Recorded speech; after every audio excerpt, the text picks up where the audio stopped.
All right, this is demonstration 2 on 1-point perspective, and this time I'm going to be doing some sort of more different crazy shapes other than boxes, because boxes are really cool and it can make it look like a city or something, but sometimes we want to just do art that looks, cool for its own sake. So I'm going to show you how to do thick letters. I'm also going to show you how to just do some wild and crazy shapes and ways that you can use this 1-point perspective kind of in a different way, just to create something that looks neat. So I'm going to start by putting my vanishing point in the middle of my paper, because I'm going to show you a few things of how to do around the outside edge, but you could certainly just put it at the top and make everything, in one line or whatever you wanted to do. So the vanishing point can basically go anywhere as long as your lines that are diagonal are going to point to it, okay? So the first thing I want to show you is if you want to do something like just a weird shape, so not a box, but something maybe that has like jagged stuff going on, just kind of whatever, make a cool looking shape. And remember, a shape is all the way enclosed around the outside edge. And basically what I'm going to do here with my lines that go to my vanishing point is I'm going to slide my ruler. I like to put my pencil down on the dot. That way I can kind of slide my ruler around and have it lined up to the dot. And I'm going to slide my ruler over until I hit the first edge of my shape, and then I'm going to draw a line to show the outside edge there. So I'm going to do the same thing for the other outside edge so that I get the whole thickness of that object kind of shown, okay? And now what I can do is on the front side, I can find any jagged edges to make a line to the vanishing point to show that it still has something that's jutting out at you. So I'm going to take these two little points that I made here and make lines, and you can see that that makes a nice little plane there going all the way down. And you can do this with the curved edges as well, on the edge of a curved edge like that. And then sometimes it's kind of hard with these curvy lines to figure out how to make the lines, but you could definitely do just like a soft line that comes down where anything meets an edge or the inside edge of something, just to kind of show that it's got something going on there.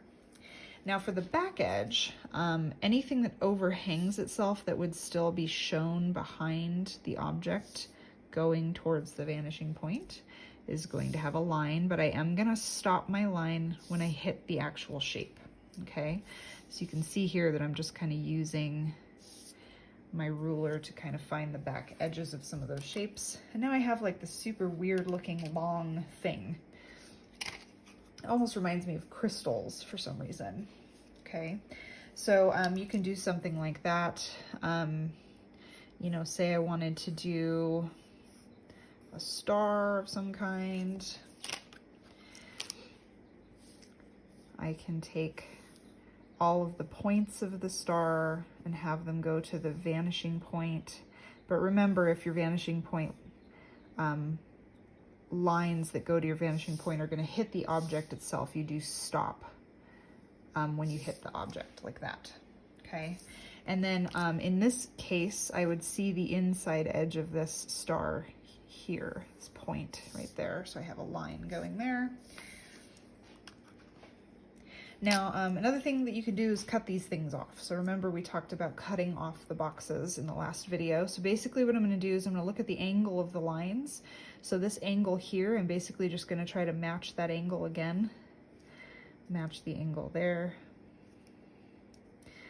Match the angle there. And I'm trying to kind of keep them about the same distance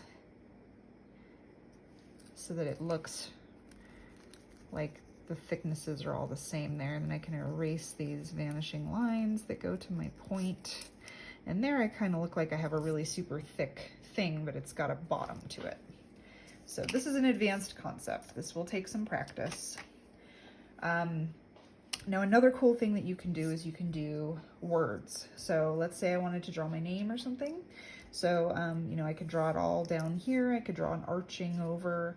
But basically you start with shapes for the letters of your name. So definitely make sure they're like bubble letters. They don't have to be perfect. You don't have to use your ruler to make these, but you do want to make sure that it's a shape So something that's enclosed all the way around the outside edge.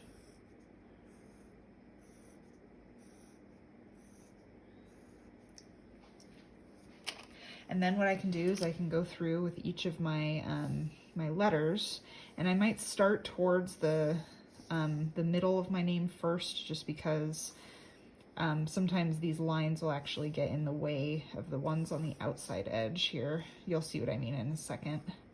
But I'm just gonna make lines that go from the edges of my letters and any edges that I see like a jagged edge to the vanishing point.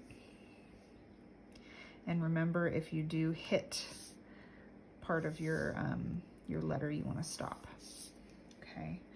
So now when I go to my M, you'll see here that this line is actually going to be hidden behind my R right there. So I'm going to stop it at the R, which is why I did the middle letters first for those lines that come out towards the vanishing point. And it just, remember, it really takes practice to know which areas you're going to use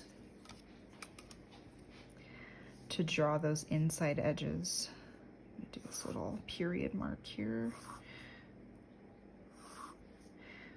And you could certainly cut these things off as well if you wanted to cut them off in space. Just takes practice. Kind of a fun thing to try.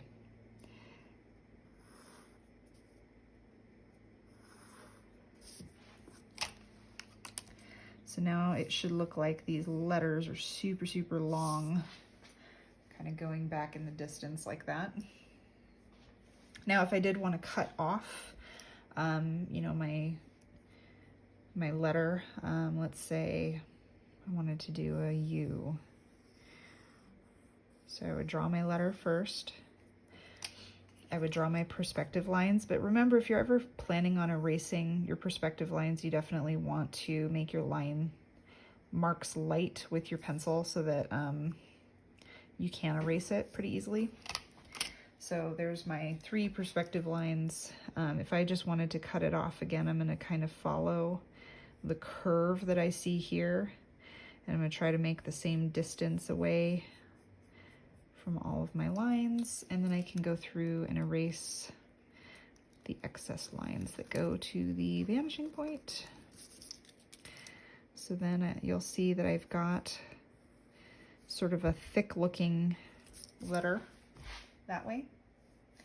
So take some practice, but it's kind of fun. I mean, I like doing this. I think it's a fun challenge.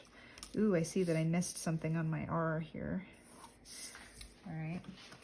So some people will even color these things in, which is kind of fun. So you can draw, you know, a color on the face shape and then do a different color in the receding areas.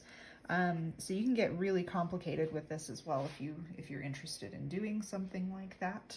But that's the basics of using this 1-point perspective sort of in a different way to create something that isn't those perfect ordered boxes. So you can definitely make some really cool stuff happen with 1-point perspective.